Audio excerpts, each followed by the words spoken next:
Hello there, I'm Ray Sperring, and boy oh boy have I got some good news for you. Well, you might think it's bad news, but it's going to be good news. And it's about who owns the land today and who will own the land tomorrow. And it's about paying no tax. That's right, it's about the abolition of tax. There is a new party called the Australian Sovereignty Party. You may have heard about it. It's going to be released in a couple of days. This new party is going to take on the Liberal, the National and the Greens. You know why? Because there is an unequal playing field about land, about property. And the politicians that are in charge of our country are nothing more than puppets under the strings of the United Nations and the banking cartel. Now, if you want to prove what I'm saying or disprove what I'm saying, go into Google, ask the question, who are the New World Order? Ask the question, who is the United Nations as, that's right, International Crime Syndicate?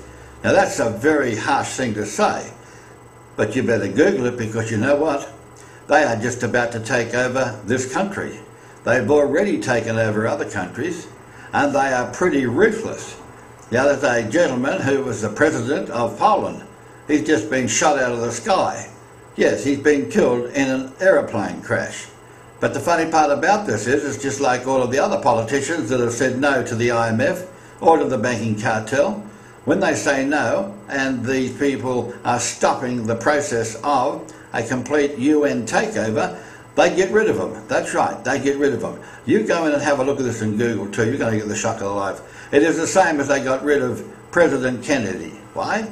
Because President Kennedy was going to also get rid of their banking procedures, which is the fiat money and which is illegal.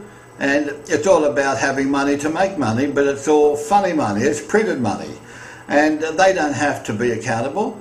There's no accountability on it whatsoever. They make the money, print the money, give it to our governments and charge them an interest from that moment forward.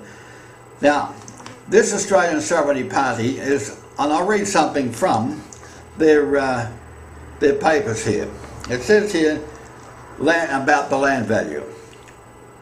Land is unlike any other traded commodity, as the use of land is a basic need for all humanity and as a natural source. It's not man-made, it is a finite in supply.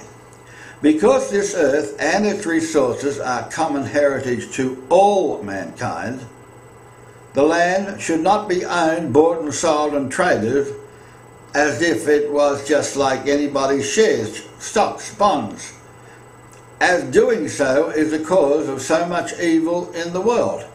Now you'd have to realise what I'm saying, because if, for example, a big corporation or a bank or those who are filthy rich, they can go and buy up a couple of thousand acres of land just outside in the skirts of a city, buy it up for about $200 or $300 an acre, and when the time is ripe, a few years down the track, they can make something in the tune of $200 million out of it, because what did they do for it? They did nothing. All they did was have the money to tie it up for 10 years and then release it to be sold as blocks for you and I, the average little worker that's earning just a few bob every week, to pay it off. Who to? Back to these people. And if you want to have a look at get a list of who owns all the land around the outskirts of every city, you're going to get the shock of your life.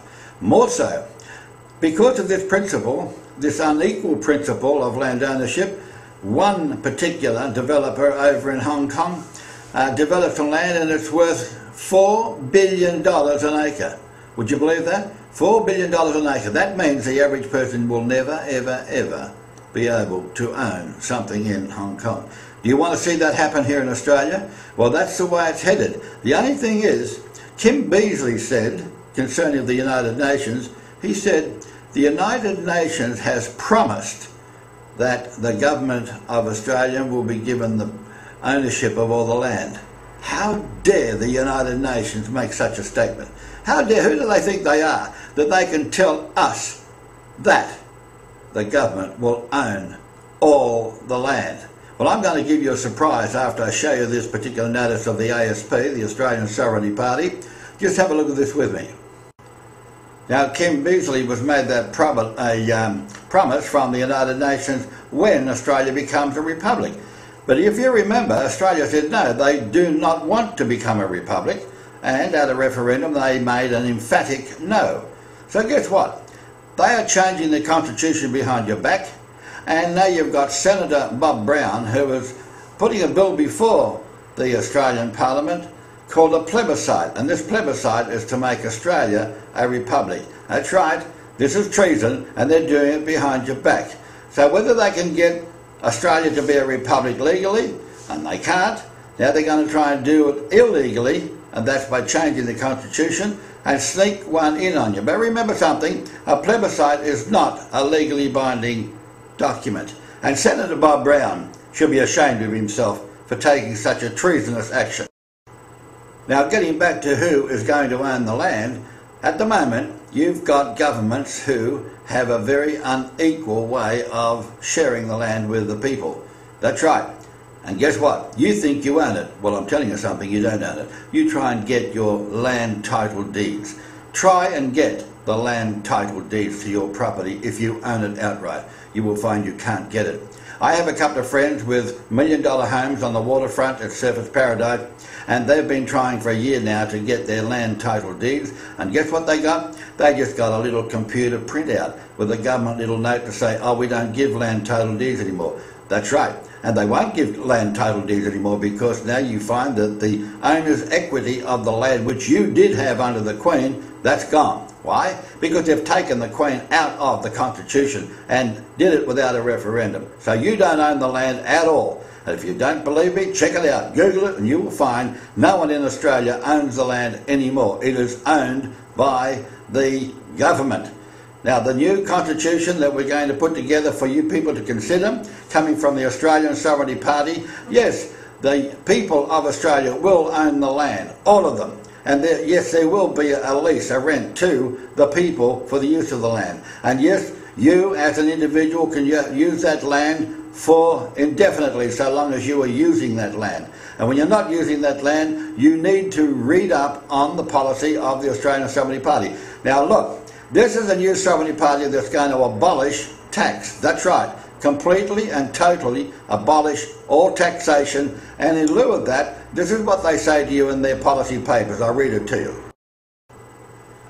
Now, when the Australian people make a decision and they'd like an honest government, the Australian Sovereignty Party, when elected, will remove all taxes. Indeed, under a system when we have abolished all taxes over the next couple of year period, the average Australian homeowner earning $60,000 and who is currently pays as much as 78% of his income in direct and indirect taxes.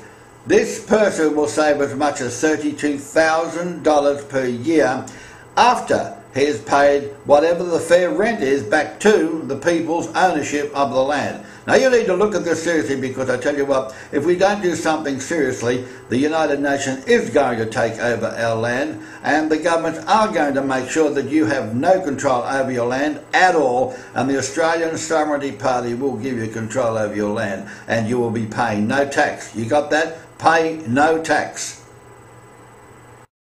Now, before I close this report, there's something that you need to know. They have lied and lied and lied to us. The World Health Organization, the United Nations, and the health departments have lied to you. There are dozens of children right now, as I speak to you, in the hospitals with convulsions and in a critical ill because of the swine flu vaccinations. I can urge you now, watch this little bit of a news clip, and the least you can do for your children is do not allow your children to have a needle stuck in them with this poison. More than that, the people that make these vaccinations have been given impunity. That's right. You can't sue them for the damage that they will cause to you and your children for any legal reason. They have got impunity. Tonight, the Health Minister is warning young children not be given the flu vaccine because of serious side effects. Dixie, the Health Minister has just made an urgent appeal for parents of children under 5 not to have their children vaccinated for the flu. The child is still in hospital in a serious condition. This is what the Health Minister had to say a short time ago. Other hospitals that have had febrile convulsions as a result of having had the vaccine. A health alert tonight. The Health Minister is asking parents not to allow children under 5 be vaccinated for the flu after 45 children have been rushed to hospital suffering convulsions.